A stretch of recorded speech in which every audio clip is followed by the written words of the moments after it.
Well, welcome back to another Evoke cast. I'm Coach Maya, and today I'm very excited to be joined by Nikki, Coach Nikki.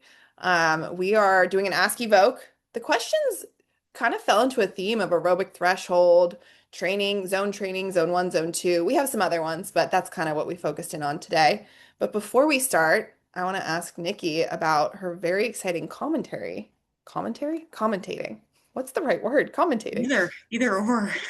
Commentating experience because she was just at the Olympics announcing skimo racing and being an excellent commentator. And I want to hear, how was that experience? Like, how were the Olympics? Uh, Hi Maya. The Olympics were good. Yes, I went and commentated for the Olympic Broadcasting Service, which was not it did not broadcast or it was not played in the United States, but it was played in Canada and many other countries. But it was good. It was good. It was for ski mountaineering, which debuted the sprint and mixed relay. And it was just so cool to see. That was the sport I primarily raced, a little while back. And it was cool to see it do its thing at the Olympics. Yeah. Like, how cool is that? And we're hopeful other formats will be included. So time will tell. You Um, think it'd be good to like do more than just sprint? Because I feel like the sprint is a newer format for skimo, right? This is like more of an adaptation for the Olympics. What would you like to see yeah, as a skimo racer? right. Well, really, the mixed relay is the newest. So that was Okay. at the Olympics, and that was added to the World Cup in 2022. So, and exactly right, Maya, probably with the intention of being a format that's friendly for the Olympics. Yeah. Um, it's interesting. It's sort of like a hybrid of a short race and a long race. It's like a medium-ish race, team male female race format, which I think it was good. But the individual is like the heart and soul of ski Yeah. mountaineering. That's when you do big climbs and big descents in cool terrain. So that is the hope for 2030. Okay. But Well, I yeah. listened to some of your announcing and it was excellent. And you're so fun to listen to and you could tell your enthusiasm and it made it really entertaining, I thought. So great. Oh, Love thank to you. I played with fire a little bit because my co-commentator, Brad J, shout out Brad J, we leaned a little heavily on the humor. I think Uh, that's good. We need that. I know it's not like standard fare for, OBS prides itself in very professional commentary. And I'm like, You well, sounded professional. What are you talking about? we're just joking about cured meats and so forth. But okay, but I That have was a question for you okay. because Maya, well, first off, we need to give a shout out that is it fair to say you were the very first coach working with Scott Johnston? Yeah, the first The hired coach. first. You're 10 years OG. ago, almost 10 years ago, which is so crazy. June You're 2026 or 2016 is when I really officially started. It's amazing. Thank you. And I'm proud of Scott, it. you should be. You're legit. And then Scott coached you.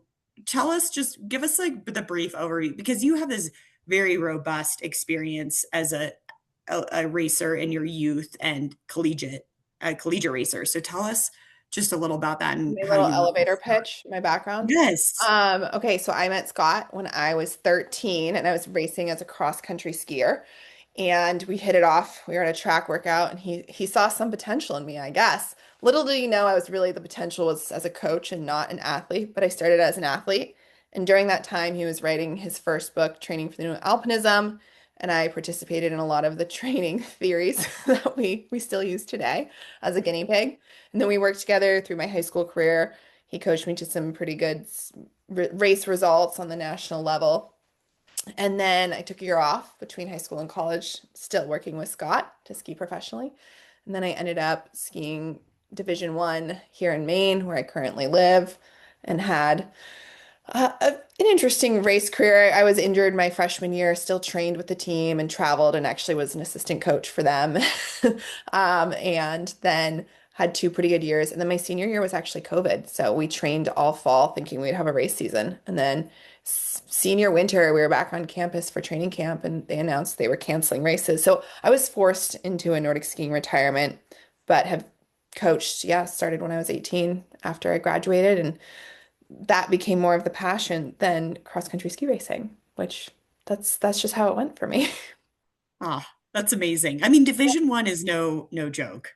It's no joke. It was an intense 4 years. Even though I only had two, I guess, technical race seasons, it felt like a 4 year commitment for sure, with the amount of training and time and yeah, my heart and soul were in it for those 4 years, definitely. Yes. And I just, a very quick granular shout out was like you were doing the ski erg uphill treadmill before You saw our anybody. Instagram post? Yes, I was. Guinea pig over here, I'm telling you. Yes. And now, like, you see that, that seems more commonplace. And I was like, Maya was the first. Everyone There I needs to was. know. That's so funny. Yeah, Ah, that okay. we played a lot in the gym.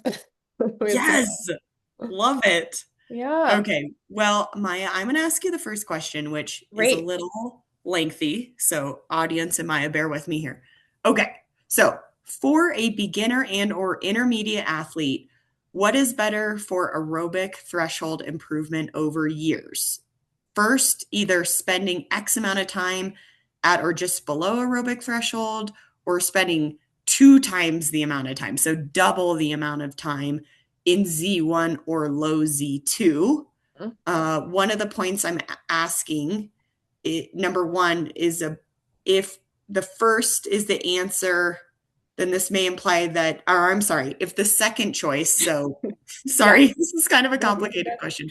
It is If complicated. more time in low Z2 with Z1 added in, Mhm. if this may imply that determining aerobic threshold with a drift test or lactate test becomes non-critical, and if one can choose a somewhat arbitrary heart rate for aerobic threshold and just put it in the easy volume without worrying so much about heart rate per se, also from Mhm. a recovery standpoint, depending on how fast your Z2 is, and or if you have aerobic deficiency syndrome, one can usually say spending two times the amount of time in Z1 versus Z2 from a recovery perspective.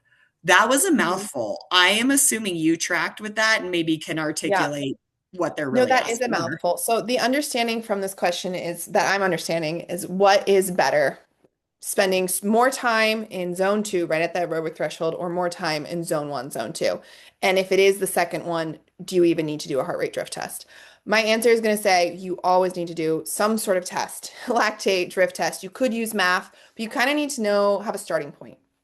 Because if you're zone two and you are aerobically deficient, you are going to be spending most time in zone two regardless.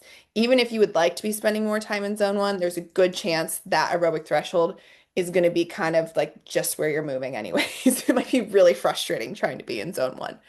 If you don't have ADS and if you kind of have a well-developed base, spending a ton of time right at or below that aerobic threshold is going to become incredibly fatiguing. So you're going to want to be spending more time in that low zone two, low zone, upper zone one. Kind of this person said that. They kind of have the understanding. If you, let's say, just don't really have ADS, but zone two feels like really sustainable. I mean, it just depends on the athlete. Like if you go out and you're like, yeah, middle zone two, upper zone two feels great. Like I run at upper zone two, maybe I hike at low zone two. I'd say you're fine. If you're recovering well between those, that is great. I wouldn't worry about it. What you start after being more concerned about, and this is when you go into longer workouts, is like that upper zone two can just be so muscularly fatiguing that spending more time in that low zone two, upper zone one is just going to be more efficient for your training, which is kind of what you asked about that recovery piece. So again, it's a little bit person specific, but if you can handle a big base of training, then you could do double that time or about that in a lower heart rate zone and get a good volume in. And then you're probably going to want to spend some of that harder training at above, maybe into zone three, but kind of parse that out, kind of make that division. Did that make sense, Nikki, my response? I Yes.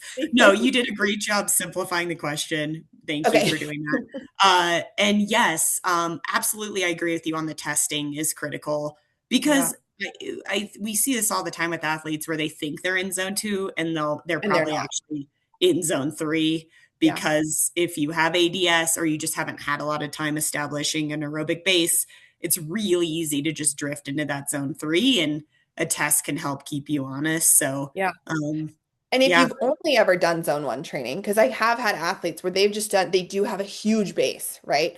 And then maybe improving your aerobic threshold isn't what you're after, but you're trying to get faster. So it would still be helpful to know where that aerobic threshold is so you could be doing some targeted work at or above it. Because we get these athletes who they've hiked their whole life and they do have great fitness, base fitness, but they're not very fast and they want to improve. So you still kind of want that marker. So it just depends where you're starting from. Wow. Absolutely. Yeah. Yep. Okay, Nikki, this is a perfect question for you because I don't have children and you do. So here's the question. I always hear about how having kids makes training harder. Are there any upsides to it that we don't get to hear about? And what is the general rhetoric? I love this question because this question never gets any airtime. It's It always never like, does. yeah, the narrative is, oh, they had kids, now their time is restricted, they have other Mhm. priorities, and that is absolutely true. I would say though that having kids creates stricter parameters around what time you do have available for training. And as such, people typically, if they're motivated and have goals, will make workouts happen when they basically when they can. So I Mhm. think they're more likely to get up at 5 a.m. and train. They're more likely to squeeze in that hour where people who have more flexibility just have they have more wiggle room and then ultimately may not end up ever doing the workout because they're Yeah. like, oh, I'll just do it later. For Yeah. people with kids, like there is no later. They have one window.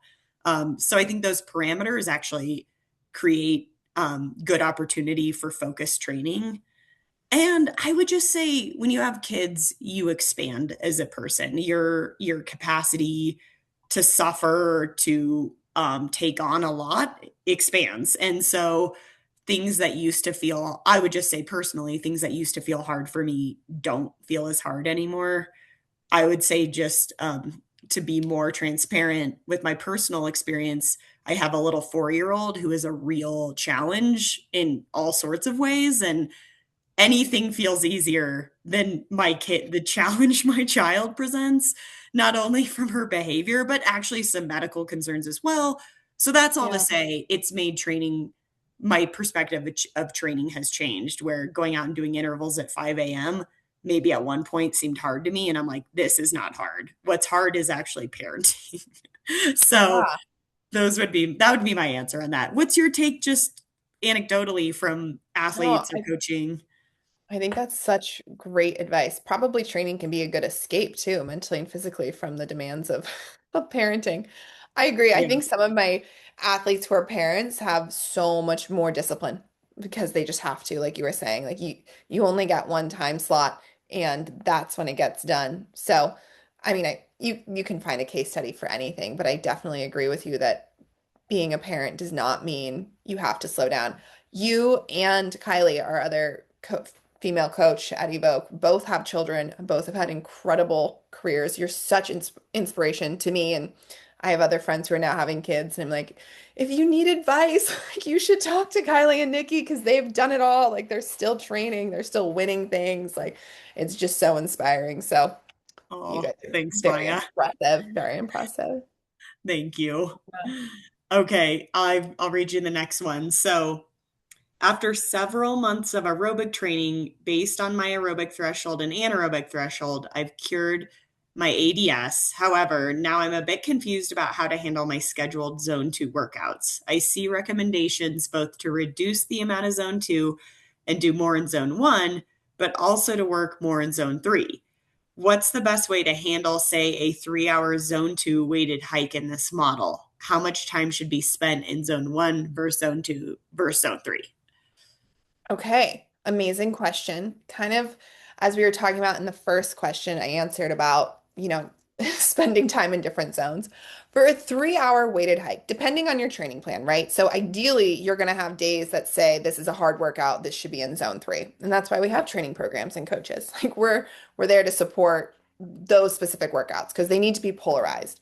For a long 3 hour hike, if you don't have ADS, I would say you're probably spending most of the time upper zone 1, low zone 2. I wouldn't even worry about too much how you're splitting that up. You're probably getting the work done. You might want to, if that upper zone 2 becomes really taxing, you might want to do a shorter workout like that. Sometimes I have athletes where I go, okay, today on the treadmill, I want this to be a true zone two workout. And I know they might be a little fatigued after, or this run is going to be right at that threshold and you're going to be a little tired after. Whereas a zone three day is different to me than a long 3 hour hike. So I would say for a weighted 3 hour hike, your heart rate's probably gonna be a little suppressed anyways because you're carrying weight and that's not going to show up. That's going to be more of a muscular fatigue. So I would say you probably should be in zone one, zone two. Let that be a long, easy aerobic day so you can then absorb that training and go harder on those harder zone three days. Nikki, what do you think? Maybe you're Great like, answer. do all three every day and see what happens. No, I don't even know if I have anything to add. I mean, the one thing that comes to mind is how contingent this is on the athlete, and if they have Mhm. a well-established aerobic base or not, that would affect the way you answered. But you covered all your bases there. I think that was great. Okay, so then you're ready for your next question. Yes. So excited to hear what you have to say about this. If you, if each year you aim for a single peak in fitness for a summer race and then follow that off with off season and transition period, how would you train in the several month gap between the transition period and the beginning of that 20-week build towards next year's peak fitness?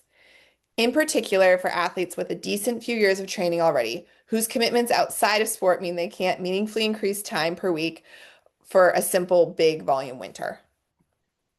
Yeah, that another good Yeah. question. Where my head goes initially is if the athlete needs first and foremost a break from Hmm. training. So if we have a lot of athletes who do both summer and winter sports, if they need a break in between, that's so important. I'm curious what you do, Maya. I'll have athletes take a week totally off. You know, we've Yeah. heard Scott Johnston say Tom Evans will take like a month, I think he said a month off after Yeah. Yeah. UTMB, which he Yep. needs like mind, body, and soul. So break would be priority. I'd say the other big idea is that this period, this off season, between that when you're before you're doing this build is where you raise the floor that your fitness is built on. Hmm. So for athletes with restricted time, the lever isn't necessarily more hours, it's making the hours you have more productive. So I'd say there's three things to focus on. You would protect the easy end. So just like we were talking about, most experienced athletes still haven't fully captured their aerobic gains available to them. Like we know that takes years to build aerobic capacity. And we often see athletes just pushing a little bit too hard into that moderate zone, even when they think they might be in zone two. So it's being ruthlessly disciplined about staying in zone one and zone two during this period. And then I think using strength is a good volume substitute. So if you can't add running hours, adding 2 to 3 very intentional sessions of strength training is productive, like heavy compound movements. Muscular endurance work can provide stimulus that you can't necessarily get from like accumulating all these easy miles from a time Yeah. standpoint. And then three, probably keeping a little bit of speed alive, like short hill sprints or strides. So very short, very hard efforts that prompt that neuromuscular system. And also just so you're not rebuilding from like ground zero when it comes to intensity. Those Yeah. would be the three. Yeah. What Those do are you think? awesome. Those are Do you, great three, Nikki. I mean, I think of it just as a maintenance phase, depending on the athlete, right? And like, I have athletes where it's like, I know they have a really busy work month or a couple busy months of work, and it's like, I would rather you just be doing something versus nothing. So maybe that means even a lighter strength session or some shorter runs or some shorter hours on the bike, just kind of mixing it up. Because I just think if as long as you have some sort of maintenance, you're gonna feel so much better than like doing nothing for 2 months and then trying to really ramp up. Because if you start with even if you've just been maintaining as little as like 5 or 6 hours a week, you're gonna feel so much better going into another 20-week build. But I agree, take a break. Take a break. Take a week, yes. take a month. It's totally fine. Yeah, Cycling your training is absolutely. so critical. So, And probably, like you said, it maybe you do more mobility. Maybe this is the time mhm. where you add in things that you're neglecting otherwise because you're just so focused on your training Volume, plan. intensity. Yes. Yeah, Yes. absolutely. For sure. Okay. Well, okay. So next question here. Um, long run lengths, especially on the higher volume weeks, how long should they be? I appreciate it depends on your goal for a 50 to 80K mountain race. I see a lot about 4 hours being the upper limit, Mhm. but I've done 6 to 8 hour long run days in the mountains, usually hiking up and running the flats and downs during my peak highest volume weeks. Can you please talk a bit more about this? I think this is a wonderful question, and it's something as a coach I do play with as well. I think what we sometimes encourage, some people have time constraints, but we encourage like a back-to-back 4 hour day. Like from a training stimulus standpoint, that can be so important and critical because you can sometimes get more volume in over those 2 days than just one 8 hour day where you then need 2 days to recover. However, I still think it can be good to build in a super long day or to in your bigger building blocks mentally. I think for your confidence, oh, I'm on my feet for this long. I'm okay. This is how it feels. Sometimes it's just really fun to go do a really big mountain day. When every weekend is just becoming a huge mountain adventure, that's when I'd say, are you really structuring and tailoring your training? Or are you just like just doing it for the sake of being out there for a long time? But I would say, a couple 8 hour days here and there have been really effective for a lot of my athletes, especially like maybe the end of a big building block. Sometimes you're like, I'm not going to be doing much intensity this weekend because my legs are a little tired, but I still feel good. So I'm going to go do something longer. And just make sure if you do that, you're taking some proper recovery after, because that's really the downside to those super long days, is it's just you end up sometimes missing training because your fatigue carries for more than a day or two. Nikki, what do you Yeah. feel? You're a mountain athlete. You do long days, I know. Yeah, no, I totally agree with you. I think typically that 4 hour ceiling, I believe that really actually comes from the road and track world. And then Mm, just from my own training, I did notice the diminishing returns. If you're pushing beyond 4 hours, like yeah, usually you'd feel pretty wrecked after. But if you're doing mountainous terrain where say you're hiking up, running down, you're oscillating between different modalities, I think there's less damage done. If you're sure. more in like a proper zone one, say you're out with friends and you're chatting the whole way, you're just getting a lot of time on feet. I think that can be okay for a longer effort. I would never prescribe, and I'm guessing you'd say the same, Maya, I would never prescribe like a proper 6 hour run where they're running for Probably six not. hours No. straight. Like that would No. be insane. And Yeah. just, but I love what you said about the mental piece. Like, you want to have the confidence going into your goal race or your effort to know, Yeah. like, hey, I can do this. I've done this before. Like if There's you're some, training for rim to rim to rim or a really big traverse run, I think it is helpful to have those like super long days yeah, mentally. yeah. And then, what we've learned so much, and this is the new phenomenon of like this high carb fueling, these are great moments to really train your gut and practice your fueling strategy with these like long days and Yeah. perhaps easier on the gut when your level of intensity is lower. So I think that can be advantageous as well. Really good practice. Yeah, it can be like a mini event practice run. Yeah. Sure. Yeah. Yeah. Okay.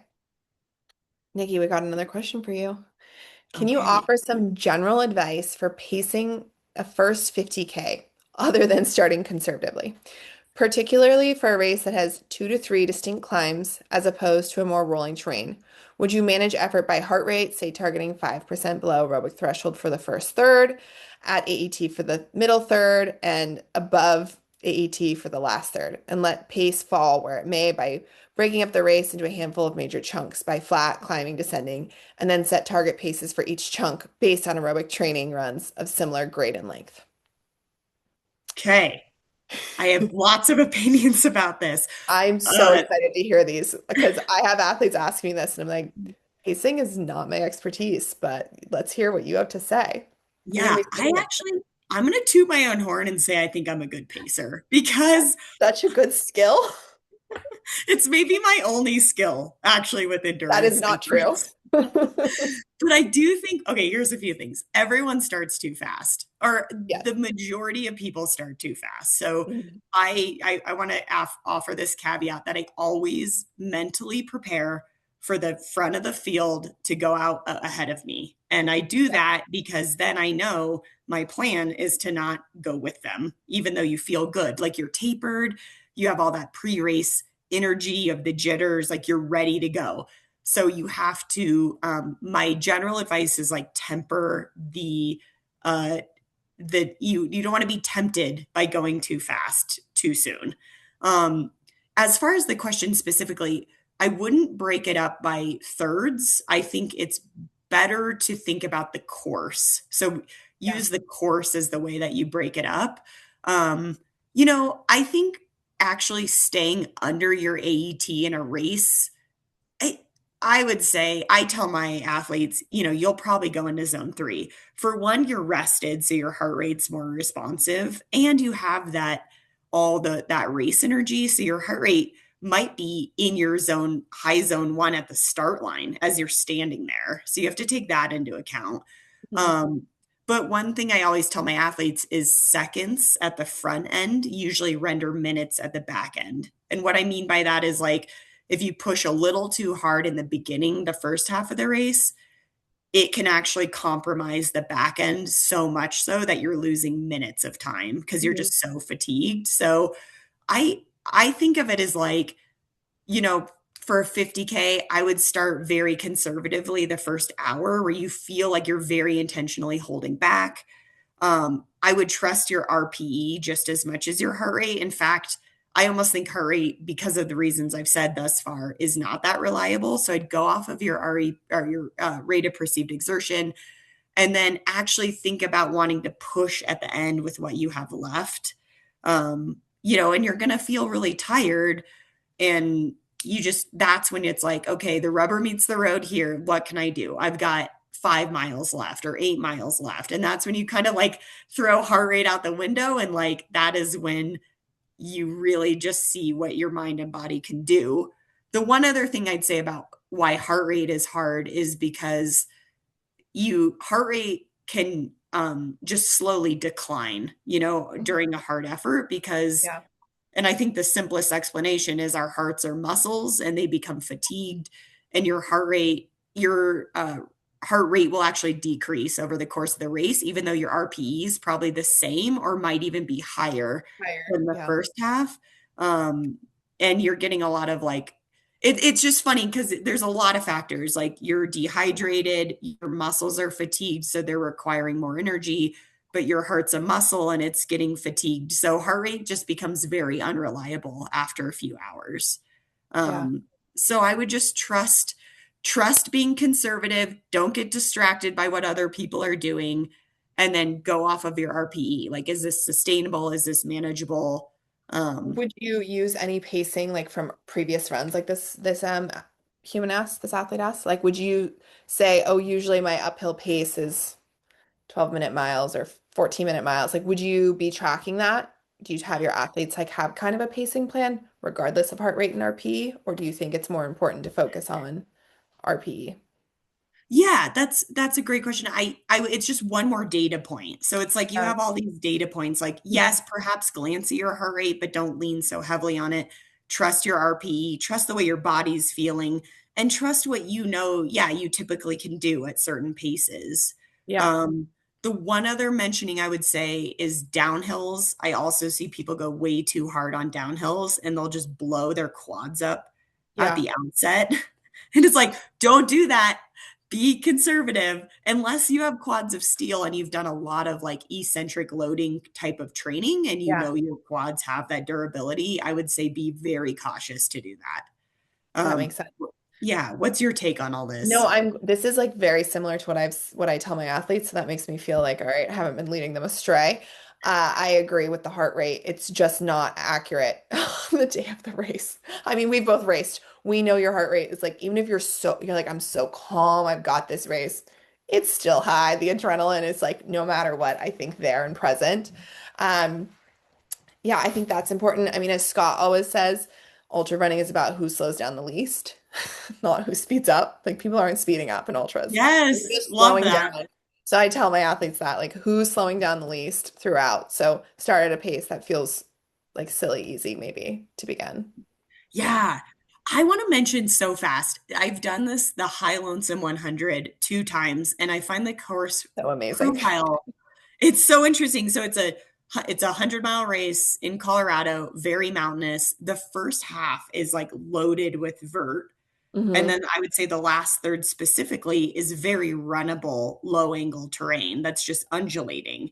And I keep thinking how this becomes such a conundrum with pacing because if you could have the legs to run the last third effectively, like you can make up minutes, so much time. But people blow themselves up the first half and then they're walking terrain that they probably, had they paced differently, could be Could jogging. be jogging. Yeah. So it's the course profile is really important to think about and like where to optimize like your level of exertion. I think of it all as you've got so many matches to burn and it's like where are you going to burn your matches? So Yeah. Yeah. yeah. Look at the course. I mean, I sit down with all my athletes before the race to look at the course and make a plan, especially with Yeah. fueling too. Like, where are you gonna get that extra, extra go, all that stuff. It's really, really critical. Yep. Yep. Good one. I liked that question. It's a great question. Yeah. 6 weeks ago, I started Z2 training with an aerobic threshold of 144. That's all been going fine, but in the last week, I've noticed that it's getting more difficult to reach my aerobic threshold. I used to reach my AT by setting the treadmill at a 10% incline, moving at a speed of 2.7 miles per hour. But yesterday, my 1 hour workout was at 10% at a 3 miles per hour speed, and my heart rate was only 135 to 137. My legs felt good, but they also felt like they couldn't go faster unless I decreased the incline. Am I experiencing fatigue or an improvement in my aerobic threshold? I mean, unless you are very special and you can improve your aerobic threshold that quickly, most likely fatigue.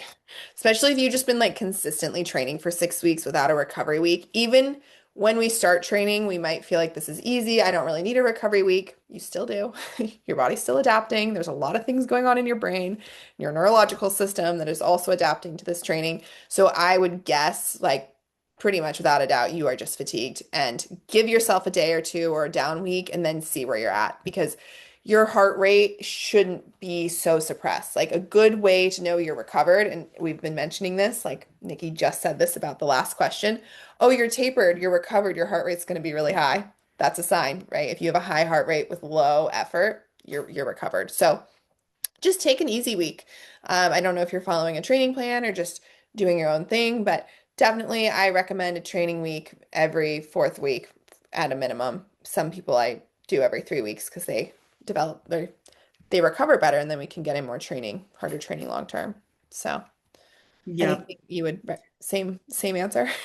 Yeah, yeah, you're right on the money. I'd say, yeah, and just the reminder that heart rate is a great metric, but it's not a perfect metric.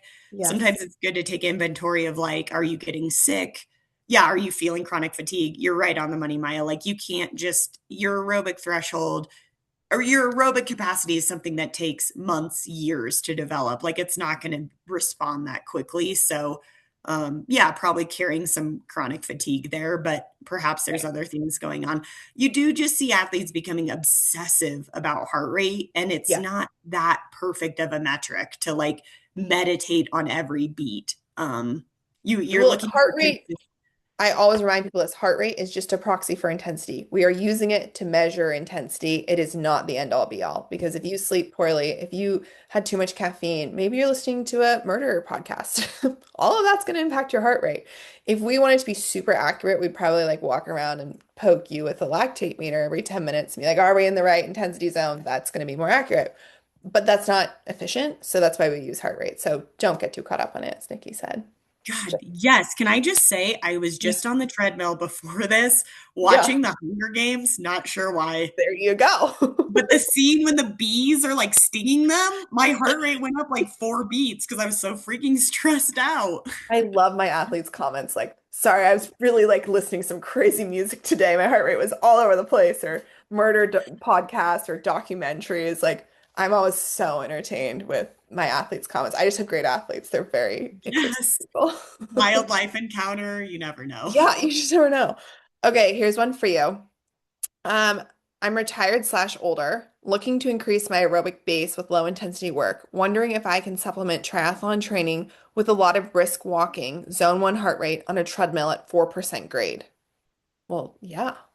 Yes, Yeah. absolutely. for our older athletes, I think the incline treadmill, well, I guess they didn't say incline treadmill, did they? But I would, 4%. oh, 4%. That's what I was thinking. Yes, 4% great. I think anything on an incline is such great training. It's becoming, I'm seeing it more ubiquitous across like social media platforms where people are Yeah. super into the incline treadmill. And the reality is your aerobic system doesn't care how you get your heart rate elevated. Walking briskly at an incline gets you into that low zone in the range you want to be in, and it's a fraction of the impact cost of running. For an older athlete trying to build volume, that's the whole game. Is like how do you accumulate more time in an aerobic zone without breaking down. So I think the incline treadmill is a perfect solution for that, especially if you're, you know, they are a triathlete, so they're constantly trying to manage load with a Mhm. recovery, and having zero eccentric impact is like perfect. I'd say go for it. I'd say go for it. And if you're trying to really build, maybe even go a little bit steeper on the treadmill. I think that could be really Yes. good for you. Yeah. Yeah, Maya, actually, great point. I'd say even do like 10 to 20% if Yeah. your treadmill goes. I know a lot only go to 15, but if you have the capacity to go higher, you're right. Because I think you're having to walk pretty fast at 4%, where I'm guessing at 15%, it's more of a comfortable um like locomotion, Yeah. not so brisk. No, I Good think that's question. great advice. Okay, so we have another one for you. I'm 48, emerging from years and years of CrossFit slash hit lunacy. That's awesome. And trying to build a base that will let me play and someday die playing in the mountains. I am, as you already suspect, terribly aerobically deficient. Thankfully, I'm old enough to have a cut away most of my performance ego and go about this process with patience. I train in the mountains of Western North Carolina, which means less pure vert and more shorter climbs. It's tough to keep my heart rate under my aerobic threshold with all the ups and downs. In order to build the aerobic base, does the average of the heart rate for the entire session need to be under the threshold, or do I need to be specific and aim to keep heart rate always under? Awesome question. Yeah, it is a good question. This is something we see, I'd say, with athletes that are newer to doing this heart rate based training where you give them a zone. Say your aerobic zone is 125 to 145, and they think Mhm. they want to be right at like 145 the entire time. Yeah, Um, yeah, it's like, it doesn't really work that way. For one, you don't want to always be right at the very top because you're really meddling with going into zone three, which I would say to this person that you can bump into zone three here and there, but you don't really want to be there too much. I'd say at a max, maybe 5% of the full session. But also yes, be okay with your heart rate going down on descending. Like when you're going downhill, your heart rate's going to drop, and that's totally okay. On a bike, your heart rate might go down to your resting heart rate on a long descent. And that's okay. That doesn't mean you have to like pedal your ass off to try to get it right up to the top of your zone two. Um, but you certainly don't, I wouldn't use the average. I yeah, would hope your average would end up being probably like moderate zone two. But if you used an average, you could be up in your zone three or even your zone four for 10 minutes. And that's kind of defeating the purpose of the work we're trying to do. So I would use the cap and try to be attentive to that, knowing you can be in the moderate, middle or even lower end of your zone, and that's totally okay. yeah. What'd you say, It Maya? sounds like they're working on staying under, so I would say definitely don't use the average if you want to err on always being under because every time you're going above, you're actually kind of derailing that aerobic work and it's going to take you longer to improve that aerobic threshold and improve that base training. So I don't look at average much for people who are just starting out their aerobic training. It's something that you could look at as you get better. Like sometimes I use average heart rate if we're looking at like the same hike. This is a great way to know if your aerobic threshold is increasing. Like if you're seeing your times on this exact same hike getting faster with the same average heart rate or lower. And again, I'm looking at this is like aerobic. This is not, oh my gosh, I'm now, well, yeah, it's aerobic. So like if you're getting faster and your heart rate, average heart rate's going up, that's not a good sign. But if it's staying the same or lower and you're getting faster, that's a really easy way to test to see if you're improving aerobically. So, Absolutely. And I would just mention watching, my athletes, a lot of them do skiing in the winter and running in the summer. And I'll see at this point in the year when they're just phasing back into running, their heart rates are higher running downhill because their bodies have like detrained from that eccentric yeah. loading. So the demand on the downhill is initially high, but luckily and beautifully, our bodies adapt. So then you'll see over the course of a month or two that then their heart rates will eventually start going much lower on descending because their legs have adapted to the eccentric forces of downhill running. And that goes right to your point of like averaging, their average will be much lower after they're Yeah. more trained. Oh, the skiing to the running transition is one I know well, and it's always just a little scary as a coach and an athlete. Yes. And the downhills can feel so brutal. Oh yeah. I mean, downhill is the sneaky hard, I think, always. Sneaky hard, yes. Okay, Maya, this is our last question. Oh my gosh, I what is have it? come to realize that I have developed ADS and reached a point of overtraining from my prior Mm. training. What are the most important things I should be doing to return to health and normal functioning? How long will it take to fully recover? We would really appreciate your guidance. I am so sorry to hear you're overtrained because it is one of the most frustrating and tedious things to get through. Not to scare you, but overtraining is a very serious condition. So I wish that there was like a really easy, like, oh, if you've been overtrained this long, it's going to take this long to recover. It is so person specific. It usually takes longer than we would like. The best thing you can do right now is to rest. It's to rest, it's to foam roll, it's to fuel yourself, it's to maybe get on a bike and spin for 10 to 20 minutes, to go for the 10-minute walks, depending how severely overtrained you are. I have sadly witnessed athletes, sometimes you overreach, you need a couple weeks. I've also seen you've overreached and you need a year to recover, like to rebuild because it takes so long. And it's then what I've seen is like once you really overtrain yourself, it's a lot easier to get back to that place. So you have to be super duper cautious. Um, the best thing you can do once you feel like, okay, I'm feeling better, my legs aren't sore, I'm sleeping again, all these overtraining symptoms have kind of dissipated. The best thing you can start doing is very, very slowly start building back aerobic volume. Whatever you do, don't just try to go back to training. This is what we see over and over. You'll be overtrained again in 2 weeks. Really easy aerobic training, start way lower than you think. You should have no expectation of anything. It's again take so much time to rebuild. Again, depending on severity. Like if this is just an overreaching period where, okay, maybe you went too hard for a couple weeks, a month, maybe you only need a little bit of time to reset. But the biggest thing is like don't probably do anything above zone two, maybe not even above really zone one for a while, depending on how fit you are. And then just strength train, aerobic train. You could also supplement something like doing some biking to start or doing some swimming even to kind of get that aerobic system back online without the impact of like hard hiking or hard running. Definitely wouldn't do like any weighted hikes to start. I would not go out and just do an hour run because you've probably detrained some of those running muscles and tendons and ligaments. So if you haven't run for a month or 3 months or 5 months because of you had to take a break, start with a run walk progression. And then just keep monitoring your body and just like slowly add little by little. Hopefully you're not in a severe overtraining state, but you you said I think you mentioned that you had ADS. So all of this base building is going to be super important. You're going to get two for one. You're going to start building that aerobic base and fixing that ADS and then hopefully not hurting yourself. Nikki, you did Yeah, amen to that. No, right on the money, Maya. You're so good at this because you've been a little coach forever, your whole life. No, I would say all the same things in the ego. God, the ego is it is our biggest obstacle when it comes to zone 2 and like you said this very thoughtful intentional ramping back into training after you've done some recovery that's so important and probably opting on the side of being even more conservative than you think you should be.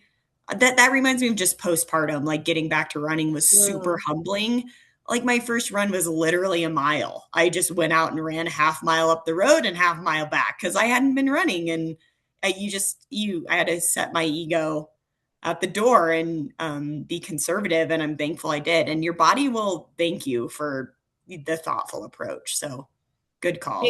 feels so slow, and I'm dealing with a running injury as well. So it's been like It feels so slow, but actually going slow is the faster approach, as Yes. we know. Yeah, Yeah. absolutely. And just so people know, I think Maya, I'd love to hear your quick take on this as a, like the wrap up, but knowing when people are on the brink of overreaching Mhm. with their training, I would say the clear call for me with athletes is if they leave notes that they say they feel tired like 3 days in a row, like, oh, I just feel really tired. I feel tired. I feel tired. This feels hard. That's the kind of thing where you're like, okay, let's pay attention to what's going on. And I would say almost before that, I look for this is the best I've ever felt. I am feeling so good. This training block went so well, especially after a big training block. That's when you know you need to rest because our brains go, wow, we're feeling amazing. You have a lot of hormones in your system at that point because you've been like stimulating all these different human growth hormone. You've just had this big block. Your body's like, great, what's next? That's when you need to rest. And this is what gets Yes. people in trouble time and time again is you start seeing gains and so you're like more's better, more's better. Let's The interval session felt so good last week, I'm gonna make it harder this week.